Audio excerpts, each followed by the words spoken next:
if you couldn't tell by the snow that moved through the area this morning, our warm streak is finally coming to an end. We're still looking to be a few degrees above average today, but it's definitely a signal of what's to come later this week. Here's our highs today: 38 degrees in La Crosse, 28 degrees in Eau Claire. It's going to get a little bit breezy tonight as well. We're staying mostly light as we go throughout the afternoon and evening, but going into tonight, we'll see a brief kick up in those winds. These are sustained wind speeds getting up to around 20 miles an hour. That means wind gusts could be getting towards 30 miles an hour overnight.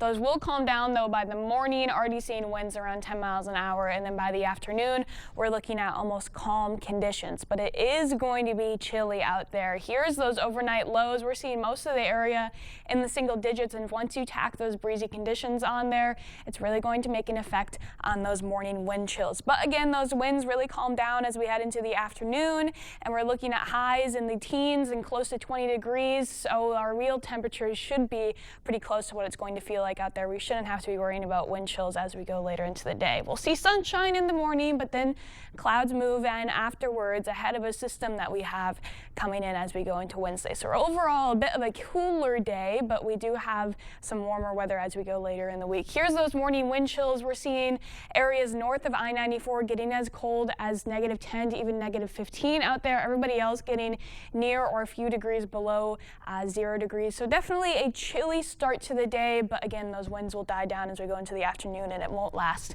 all day long. Here's a look at the system that we have coming into Wednesday then. Apart from those chilly conditions tomorrow morning, it's going to be a fairly quiet day overall, just a cooler one. And then it'll be mostly cloudy going into Wednesday afternoon until we start to see some flurries go moving up into the area.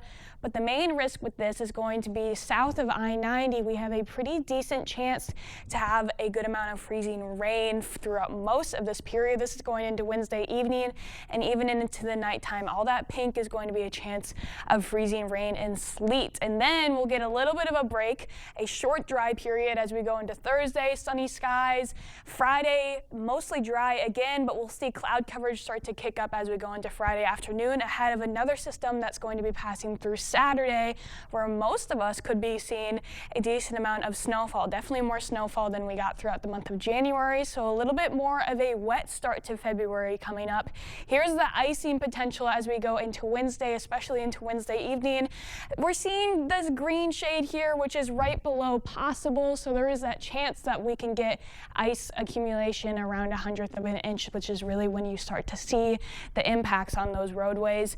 It's mainly for areas near or south of I-90, as everywhere else will be cold enough to support just snowfall as we go into Wednesday. So again, kind of a wet pattern coming up compared to how dry we were throughout the month of January.